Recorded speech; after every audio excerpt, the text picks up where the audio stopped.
guys, this afternoon I just received a lot of books actually, and of that I have received 12 books. And guess what the author is? It's Jacqueline Wilson. Yeah, I've got 12 of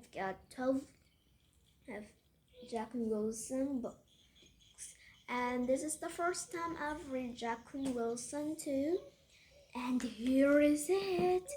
Oh, look at this pile of books. I really like the covers. Yeah, like this, the story of Tracy Bakers. It was decorated with many stuffs, and it was all cute. And look at this. The decorations outside was simple. Yeah, look at this. The sleepover. And also here, they also give us a short book is Rapunzel, but this time it was by Jacqueline Wilson. And look at the cover. It's shiny. It's not just only paint and print like that. Also, best friends. I don't know how it's ending. Yeah. And secrets, you can see the key, it's shining. So it was made by a different kind of paper. I don't know which paper, but it looks pretty cute. And here is the book Cookie. This book was really thick. Yeah. And this book, I think it was pretty simple. Little darlings. Oh, look at the pages, so many. Also, there are big books like this, The Diamond Girl. So it was decorated by glitter paper, and it looks very beautiful. Look at that parrot. Oh, look at everything. And I think this is also the biggest book in all of the book that I've looked in is Clean Break.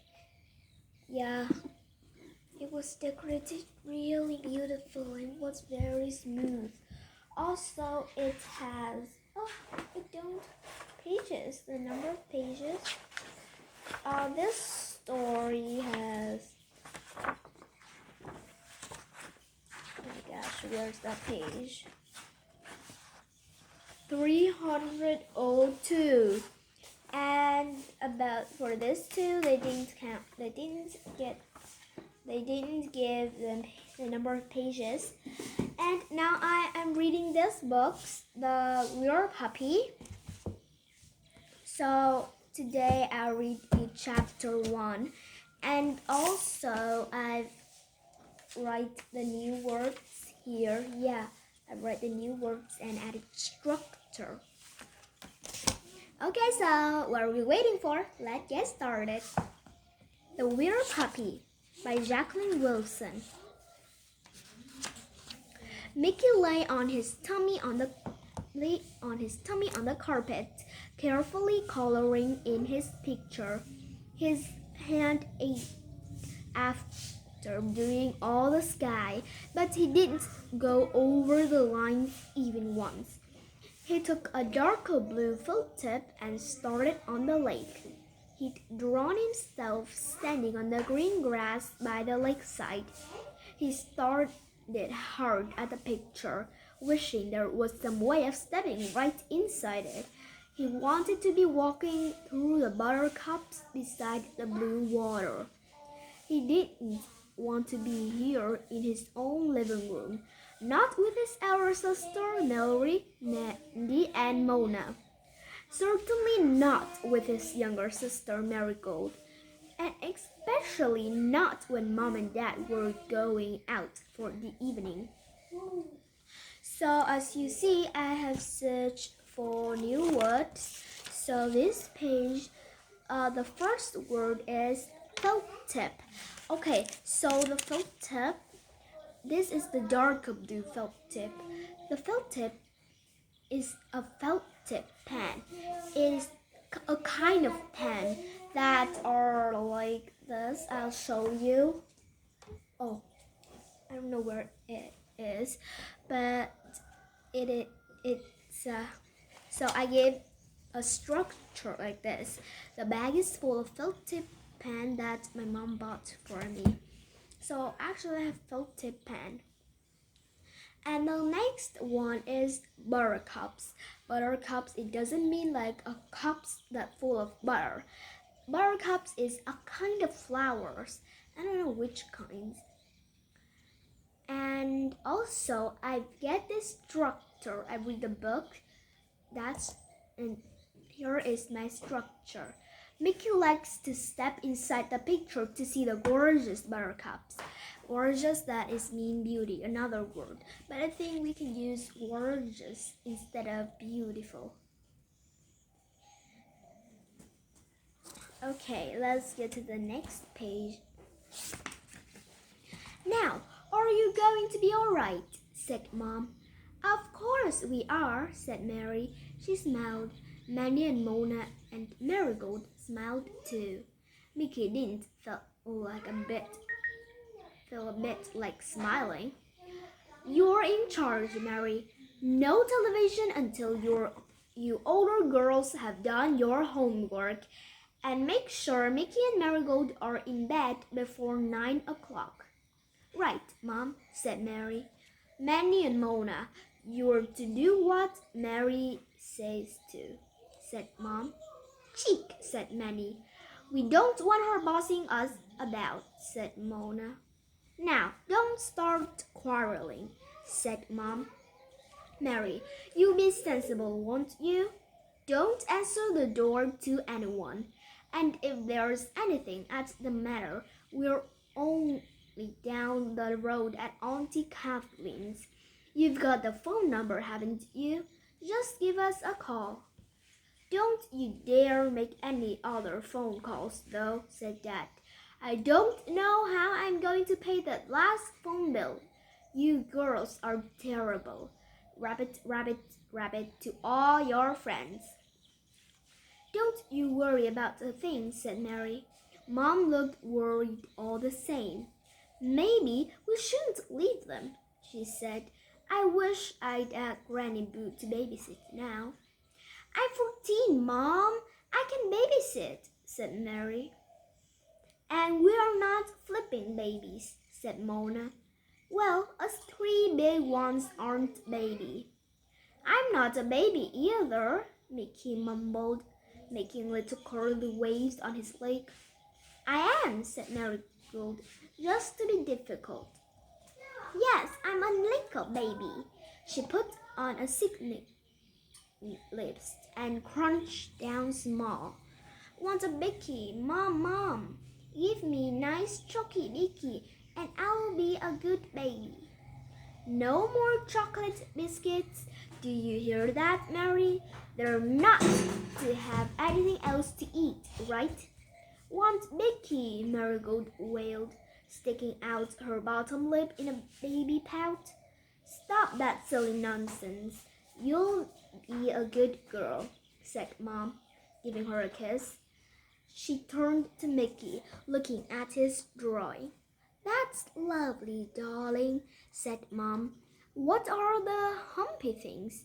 Mountains, said Mickey. Oh, yes, said Mom. And what's the bit you're doing now? It's a river, isn't it? No, it's a lake. Oh, a lake, eh? Said Mom. And the green part is a field. It's a meadow, and the dark green bit is a wood. There aren't any people, said Mom. Yes, they are, said Mickey, and he pointed to the tiny figure standing by the lake. Oh, yes, but just one. Won't he get lonely? Not a bit, said Mickey. This was a drawing of a magic land, and he was the only person that lived there, and he didn't even have one sister, let alone 4, and it was a bliss. Come on, Kathleen, we'll be wondering where we've got to go, Dad said impatiently. Look at Mickey's super drawing, said Mom. said Dad. He didn't think much of drawing. Sometimes he didn't seem to think much of Mickey either. Bye then, Mickey, said Mom, bending down to give him a kiss. Me want Mickey, said Marigold, still making out she was a baby. She hopped out about in a bunny crouch and just happened to barge straight into Mickey, dodging his coloring arm. The blue leg lapped right over the little pin man Mickey. Look what you did, said Mickey, and he pushed her back. Marigold pushed again, harder. Mickey had to give up. Marigold was a year younger than him, but she was already just as big and lots stronger. If they had a fight, Mickey knew who would win. Now then, said Mom anxiously. Oh, Marigold, that wasn't very nice, was it? Poor Mickey's been doing that drawing for hours, and now you've made him scribble on it. I didn't mean to, said Marigold, blinking her big blue eyes. I'm ever so sorry, Mickey. Let the boy fight his own battles, said Dad. Come on. He put his arm around Mom and hurried her away, down the hall and out of the front door. Freedom, said Mary, making straight for the telephone. I thought they'd never go, said Mandy, turning on the television. She put her feet up on the sofa, her grubby trainers on the god brocade. Let's have some music, said Mona, switching on the transistor, although the television was already blaring. Watch out, said Mickey. They might come back. Mom might have forgotten something. You know what she's like. He was simply trying to stop them getting into trouble, but they all groaned. We know what you're like, Mr. Goody-Goody, said Mona, turning the music up even louder. My brother, Mickey, makes me sicky, said Marigold. Has his super-duper picture got a little scribble on it? Won't it get lonely? I know. I'll give it some friend scribbles to keep it company. She snatched a felt tip and scribbled all over the drawing, ruining it. Stop being a pain, Marigold, said Mary, swooping at her little sister. But then her friend started talking on the phone and Mary got involved by a very long conversation about some dumb boy on the bus going home from school. Marigold really was in a pain, thought Mickey. She nagged at him like toothache all day long, and often half the night. He couldn't ever seem to stop her. How do you stop toothache? He thought of the dentist drill. He thought wistfully about drilling Marigold. It helped a little. He tried not to look at his spoiled picture. He knew what would happen if he did. Mickey's going to cry, Marigold yelled triumphantly. No, I'm not, said Mickey gruffly. Yes, you are. Your lips gone all quivery. I can always tell. Cry, baby, baby. I'm not crying, said Mickey furiously, wiping his eyes. Cheer up, little chum, said Mandy, and she reached out and pulled Mickey onto the sofa with her. Can we watch telly, huh? Mickey leaned against Mandy, sniffling. He didn't have a tissue. She didn't have a tissue either, but she wiped his face with the sleeve of her sweat shirt. Mandy never cared about her clothes. She always wore scruffy old shirts and jeans, and she had such short, spiky, sticking up all over the place hair that lots of people thought she was a boy. Mickey liked Mandy most of all his sisters, Sometimes she seemed much more of a boy than he was. There was a chat show that he liked on the television, but when Manny said boring and switched channels, Mickey said boring too. Manny switched and switched, sighing impatiently. There's a whole lot of junk on. Let's watch my football video, she said. I don't want to watch that stupid old rubbish, Mona moaned. We'll have my Kylie video. No, my Care Bears, Marigold demanded. Her voice sounded odd. She had something in her mouth, shreds of chocolate stuck to her rosy lips. You pig, you've had that chocolate biscuit after all, said Mona. Well, I'm having one too. You can't, because I had the last one, haha, said Marigold. That's not fair, Mona wailed. Pipe down, you lot, Meredith shouted. She dug in her pocket for her purse and threw it to Mandy. Here, nip down the shop and get us all some Coke and crepes. Eh? Great, Mandy nipped. She came back with 5 cans of Coke, 5 packets of crepes, and a new ringed video as well. Here, I'm not paying for that too. That's not fair, said Mary. Oh, go on. I've been dying to see it for ages. And it's nearly always out, said Mandy. It's savage narrow. You know, that werewolf film. Wow, said Mona. They've all seen it in my class, and they say it's fantastic. You see all the people getting ripped to bite by the werewolves? Oh, good, said Marigold. Is there lots of blood? She shouldn't see it, Mary called. It'd be too scary. I like scary, said Marigold. It's Mickey who'll get nightmares. No, I won't, said Mickey, though he knew Marigold was right. Mickey's not to watch, said Mary, but she was ringing another friend now, and she was soon so busy talking that she didn't care who was watching. Savage Snarl was the most terrifying film they had ever seen. Even Mandy started biting her nails when the werewolf bared his teeth and bounced. Mona shrieked every time he started to ripping. Marigold laughed, but her voice was too high, and she kept pulling faces. Mickey held on tight to Mandy. Most of the time he hid his face in her bony shoulder. He shut his eyes and put his hand over his ears, but he could still somehow see those long pointed teeth glistening with fresh blood. Hear that terrible airy howl. When the film ended, at long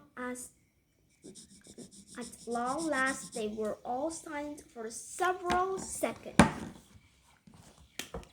Wow, said Mona shakily. Good, eh? Said Manny. I like the ribbing bits best, said Marigold. Mickey said nothing at all. Come on, it's ever so late, said Mary, putting down the phone at last. You littles, get up to bed straight away. And you, Mona, Mom and Dad will be back soon. I'll just make one more quick phone call and then I'll be out to say good night. Mary really wasn't too long this time, and she tucked Mickey under the covers and gave him a good night kiss, just like Mom. Only she wasn't really Mom. So she couldn't stop Mickey being so scared. He huddled up beneath his duvet, but it started to feel as if a huge hairy werewolf was lying on top of him. There were more werewolves crunching at every corner on his little bedroom, and another was snaring right underneath his bed, and an entire savage pack of werewolves was waiting in his dreams. All night long they howled and slavered and chewed at his pajamas. This is the end of the chapter 1.